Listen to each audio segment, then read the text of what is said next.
صدق اللہ العلی العظیم وصدق رسولہ النبی الکریم ونحن على ذلك من الشاہدین والشاکرین اللہم الہمنا رشدنا واعذنا من شرور انفسنا اللہم وفقنا لما تحب وترضى من القول والفعل والنیہ رب اشرح لي صدری ویسر لي امری واحلل عقدۃ من لسانی یفقہوا قولی آمین یا رب العالمین۔ محترم حضرات، معزز سامعین، محترم خواتین، میری ماؤں اور بہنوں، ملی بھائیوں، تلاوت کی ہوئی آیتیں سورہ نجم 27واں پارہ آیت نمبر 17 ہے۔ گزشتہ درس یہاں تک ہو چکا تھا، میں نے کچھ آیتوں کا اعادہ کیا ہے تاکہ مربوط ہو جائے۔ کچھ لوگوں کو اشکال بھی ہوئے تھے، ان کے بھی جوابات اس میں آنے چاہیے۔ اشکال اس وجہ سے ہوا کہ نبی کریم صلی اللہ علیہ وسلم کے زمانے میں صحابہ کرام کے درمیان بھی دو گروہ تھے۔ ایک حضرت عباس رضی اللہ تعالیٰ عنہ کا، حضرت عبداللہ ابن عباس، حضرت عباس کے بیٹے عبداللہ ابن عباس، یہ رؤیت باری کے قائل تھے۔ حضرت عائشہ صدیقہ رضی اللہ تعالی عنہا رؤیت باری کا انکار کرتی ہیں، بلکہ وہ فرماتی ہیں جس نے یہ کہا کہ دیکھا اس نے جھوٹ کہا۔ ان دونوں کے درمیان اور ان کے ساتھ اور صحابہ کرام کی تعداد ہے۔ حضرت ابو ہریرہ حضرت ابن عباس کے ساتھ ہے، حضرت عائشہ کے ساتھ اور بھی بہت صحابہ کرام ہیں۔ تو اصل میں اختلاف کی وجہ یہ ہے کہ سورہ نجم ابتدائی صورتوں میں ہے اور واقعہ معراج سے پہلے نازل ہو گئی ہے، کیونکہ سب سے پہلی صورت جو بطور اعلان کے مکہ میں حضور نے سنایا کافروں کے مجمع میں، وہ یہی صورت ہے۔ تو جب سب سے پہلی صورت یہ سنایا ہے تو ظاہر یہ ہے کہ واقعہ معراج اس کے بعد کا ہے، اس لیے واقعہ معراج کے ساتھ ان کو منطبق کرنے میں مشکل ہوتی ہے۔ جو واقعہ ہونے والا ہے اس کو پہلے بیان کر دیا گیا ہے، اسی واسطے یہاں لفظ ہے افتمارونہ علی ما یرا، علی ما رآ نہیں، کیا تم ان سے جھگڑا کرو گے اس واقعے پر جو وہ آئندہ دیکھیں گے یا آپ دیکھ رہے ہیں؟ علی ما یرا کا لفظ ہے، علی ما رآ نہیں ہے۔ یہ آیت نمبر 12 ہے۔ اس 12 میں لفظ یرا بتاتا ہے کہ یہ صیغہ مستقبل کا ہے اور آنے والا واقعہ ہے۔ تو کبھی ایسا ہوتا ہے کہ واقعہ بعد میں پیش آتا ہے، پھر اس پر بھی وہی آیت پڑھ دی جاتی ہے، تو لوگ سمجھتے ہیں کہ اسی واقعے پر نازل ہوئی ہے، حالانکہ وہ آیت پہلے سے نازل ہو چکی ہے۔ سننے والے سمجھتے ہیں کہ یہ ابھی نازل ہوئی ہے۔ ایسے کئی واقعات ہیں جس کا شان نزول ملتا ہے۔ خود نبی صلی اللہ علیہ وسلم کی وفات کے بعد جب عمر فاروق رضی اللہ تعالیٰ عنہ غصے میں آ کے تلوار کھینچ بیٹھے کہ جو کہے گا وفات ہو گئی گردن مار دوں گا، تو حضرت عمر کو بٹھانے والے حضرت ابو بکر صدیق نے جو آیت پڑھی، وما محمد الا رسول قد خلت من قبلہ الرسل افإن مات، اس آیت کو سن کر صحابہ کا بیان ہے ہمیں لگتا تھا کہ یہ قرآن کی آیت آج نازل ہوئی ہے، حالانکہ نازل ہو چکی تھی، بہت پہلے نازل ہو گئی تھی، لیکن حالات ویسے سامنے نہیں آئے تھے تو محسوس نہیں ہوا، دل پہ شاک نہیں لگا۔ لیکن جب وفات کے بعد عمر کی ایک کیفیت پر ابو بکر صدیق نے وہ آیت نقل کیا تو لوگوں کو اس حالت پر جب سنائی دیا تو لگ رہا تھا کہ آیت ابھی نازل ہوئی ہے۔ ایسا ایک نہیں، سو مثالیں ہیں۔ واقعہ جب سامنے آتا ہے تو اس آیت کا مضمون کھل کر نکھر کر سامنے آتا ہے، راوی بیان کرتے ہیں کہ ابھی نازل ہو گئی۔ تو دونوں قول اس میں ہیں، ایک تو یہ ہے کہ معراج کے موقع پر نازل ہوئی، اور ایک یہ ہے کہ واقع معراج سے پہلے نازل ہو چکی ہے۔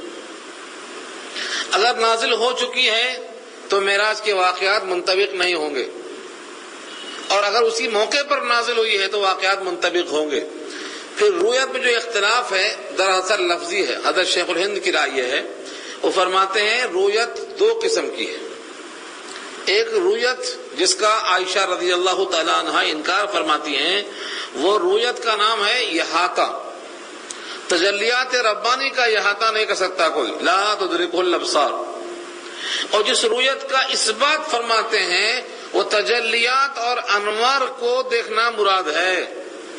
اللہ کے تجلیات و انوار کا دیکھنا مراد ہے، ذات الہی مراد نہیں ہے. اسی لیے دونوں کے درمیان یہ فرق رکھا ہے. شیخ الہند کی رائے یہ ہے کہ دونوں امکان ہے. جیسے امام بخاری امام اعظم میں ایمان کی بحث میں اختلاف ہے، لیکن در حقیقت وہ لفظی اختلاف ہے. اس کی وضاحت انشاءاللہ درس حدیث میں آئے گی کہ کتاب الایمان کی بحث میں کہ اسلام اور ایمان میں کتنا بڑا فرق ہے. تو بہت سے لوگوں کو اشکال آیا، اور ویسے میں نے پہلے عرض کر دیا تھا کہ یہ رکوع پورے قرآن کریم میں جو رکوع مشکلات القرآن میں شامل کیے گئے ہیں ان میں یہ رکوع بھی شامل ہے. علامہ انور شاہ کشمیری نے مشکلات القرآن ایک کتاب لکھی ہے، اس میں اس رکوع کا احاطہ کیا. اس کی صرف وجہ وہی ہے کہ وہ اختلاف وہاں سے چلا آ رہا ہے، لیکن مضمون سمجھنے پر اس اختلاف کا کوئی اثر نہیں ہوگا. لفظ بالکل واضح ہیں. متعین مرادی معنی میں اختلاف ہونے سے حقیقت حال پہ کوئی اثر نہیں پڑتا. اللہ کو دیکھا یا اللہ کی تجلیات کو دیکھا، اس سے رویت باری کے مسئلے میں فرق نہیں پڑتا. عام مومنین کا حکم یہ ہے کہ دنیا میں کوئی نہیں دیکھ سکتا اور ہر مومن قیامت میں دیکھے گا. یہ مسئلہ متفق علیہ، یہ باقی رہے گا اللہ حالی. اب لفظوں کے دیکھیے، اب یہ بات چل رہی تھی یغشا سدرۃ ما یغشا. سدرہ بیری کا درخت کہا گیا تھا، لیکن جب یہ بات آ چکی ہے کہ جنت کی نعمتیں یہاں کی نعمتوں میں نام کا اشتراک ہے، حقیقت میں دونوں میں بڑا فرق ہے.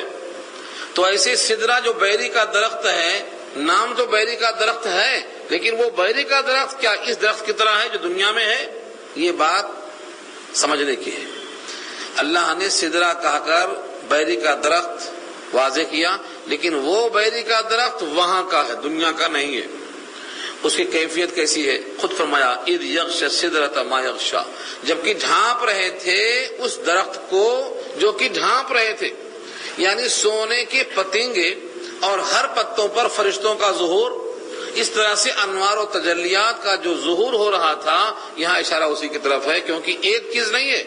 ما یغشی کہا کہ اس کو مبہم رکھا، ڈھانپ رہا تھا جو کچھ بھی ڈھانپ رہا تھا، اس میں جو جو چیزیں تھیں، تجلیات تھے، انوار تھے، فرشتے تھے اور سونے کے پتنگے تھے، اور اللہ عالم کیا کیا چیزیں تھیں. ما زاغ البصر وما طغى، نہ آنکھیں ٹیڑھی ہوئیں. ما زاغ البصر، بصر نگاہیں چکا چوند نہیں ہوئی، دیکھنا تھا کچھ دیکھ لیا کچھ، یہ بھی نہیں. وما طغى، اور نہ وہ طغیان کے معنی سرکشی کرنا، جگہ سے آگے بڑھ جانا. نگاہیں اپنے جگہ پر قائم تھیں، جس کو دیکھنا تھا وہی چیز دکھائی گئی.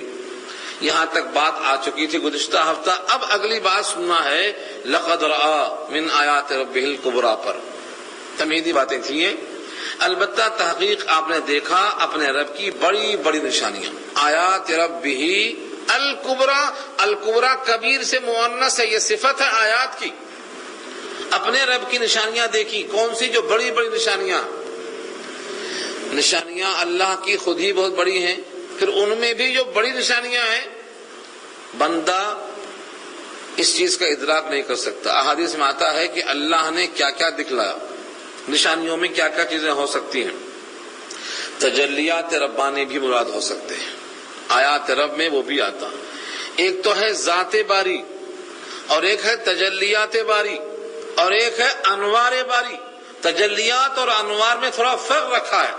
جیسے حضرت موسیٰ نے کوہ طور پہ کہا تھا مجھے دکھا دو، میں آپ کو دیکھنا چاہتا ہوں. اللہ نے کہا مجھے تو دیکھ سکتے نہیں، میں اس پہاڑ پہ تجلی ڈالتا ہوں. اگر تم نے اس تجلی کو دیکھ لیا تو گویا کہ تم نے مجھے دیکھ لیا. تجلی کو بھی اگر دیکھ لیا تو گویا کہ مجھے دیکھ لیا. مجھے دیکھ لیا نہیں، گویا کہ مجھے دیکھ لیا. یہ لفظ گویا بتا رہا ہے کہ تجلی کو دیکھنا بھی ممکن نہیں ہے، اور تجلی کو دیکھا جانا در حقیقت تجلی وہ اللہ کی ہے، لہذا اللہ کو دیکھنے کے مماثل ہے۔ تو مماثل کے معنی آ سکتے ہیں، حقیقی طور پر ادراک رؤیت باری کا اس دنیا میں ممکن نہیں۔ جن لوگوں نے رؤیت باری پر زور دیا ہے ان کی سب سے بڑی دلیل یہ ہے کہ یہ واقعہ آخرت کا ہے، معراج کا واقعہ یہاں کا نہیں، اس عالم کا ہے، اور اس عالم میں جانے کے بعد سب دیکھیں گے۔ چنانچہ حضور نے جنت دیکھا، جہنم کی سیر کروائی گئی، تو کیا اس عالم میں اس کا دیکھا جانا ممکن ہے؟ ممکن نہیں۔ جب یہ ممکنات چیزیں نہیں ہیں لیکن آپ کو دکھائی گئی تو وہ بھی ممکنات میں سے آ گئی کہ وہاں دکھائی گئی ہوں گی۔ دوسری بات یہ ہے سب کو دکھایا نہیں جا سکتا، لیکن جن کو بلایا گیا ہے قربت کے لیے ان کو دکھایا جانا ممکن ہے، جبکہ اس آیت کا اشارہ اسی طرف ہے۔ آیات ربہ الکبریٰ میں اپنے رب کی بڑی بڑی نشانیاں دکھائی گئی۔ تو تجلیات ربانی مراد ہے۔ فرشتوں کا لکھنے کی جو آواز آتی ہے، قلموں کے چرچرانے کی، وہ بھی یہیں تک آتی تھی آواز۔ فرشتے کا آگے نہ جانا اور آپ کا وہاں سے آگے جانا یہ مزید قربت کی وضاحت کرتا ہے، اور یہ سب مضامین حدیث میں آئے ہیں۔ حدیث میں یہاں تک آیا ہے کہ جب میں مقام سدرۃ المنتہا پر جہاں سے جبریل نے ساتھ چھوڑ دیا وہاں سے آگے بڑھا تو مجھے ایک بادل نظر آیا۔ میں نے اس بادلوں کو سجدہ کیا، اور بادلوں کو سجدہ کرنے کی وجہ یہ بتائی گئی ہے کہ بادلوں کی شکل ہی میں اللہ کا نزول ہوگا قیامت میں بھی۔ چنانچہ جو آیت موجود ہے فی ظلال من الغمام والملائکہ، فی ظلال من الغمام والملائکہ، اللہ تعالیٰ جب محشر کے میدان میں حساب و کتاب کے واسطے نزول اجلال فرمائیں گے تو وہ بھی بادلوں کی شکل ہی میں ظاہر فرمائیں گے۔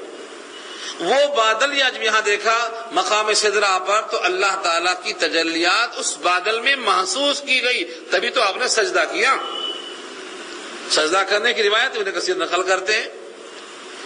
تو وہ بادلوں کی شکل میں تجلیات جو آپ نے محسوس کیا وہی رؤیت باری کا اشارہ ہے۔ یہ آیات ربہ الکبریٰ پہ لکھا ہے ابن کثیر نے۔ ان تمام چیزوں میں جنت کی سیر ہے، جنت دکھائی گئی، بلکہ اس موقع پر فرمایا آپ نے میں نے حضرت عمر کا مکان دیکھا، عمر کے مکان سے ان کے بیوی کے مسواک کرنے کی آواز آئی، میں واپس آ گیا، مجھے عمر کی غیرت یاد آ گئی۔ نبی صلی اللہ علیہ وسلم نے اپنے مکان کو دیکھا جو ملنے والا ہے، آپ نے نہر کوثر کو دیکھا جس پر آپ کھڑے ہو کر سیراب فرمائیں گے۔ تو جنت کے اندر کی یہ سیر، پھر اس کے مناظر، پھر جہنم کے اندر مجرمین کے احوال کہ کیسے کیسے احوال پیش آئے، ہر ایک مجرم کو پوچھتے چلے گئے اور سب کو آخر میں ظاہر فرمایا۔ یہ تمام چیزیں آیات ربہ الکبریٰ میں شامل ہیں۔ تو جنت کی سیر بھی اور جہنم کے احوال بھی، جہنمیوں کے احوال بھی، اللہ نے کیا کیا دکھلایا، جو جو اپنے پاس بلوا کر دکھانا مطلوب تھا آیات ربہ الکبریٰ کا، وہ سب مصداق ہے۔ افرأیتم اللات والعزی ومناة الثالثة الاخری، یہاں پر جو لفظ ہیں تین بتوں کے نام ہیں۔ یہ تینوں بتوں کے نام اوپر کی آیتوں سے کیا تعلق ہے؟ ایک طرف تو اپنے رب کی آیات نشانیاں آپ کو دکھلائی گئی، اور کفار قریش کو جہاں آپ نے یہ آیتیں سنائی ہیں ان کا یہ حال تھا کہ وہ لات اور عزا اور منات ان تینوں بتوں کی بڑی عزت کرتے تھے، بڑی عزت کرتے تھے۔ تین بت مشہور ہیں، ایک لات، ایک عزا، ایک منات۔ لات طائف والوں کا ہے، لات میں تے ہے اور طائف میں تو ہے، یاد رکھنے کو بول رہا ہوں آپ کو۔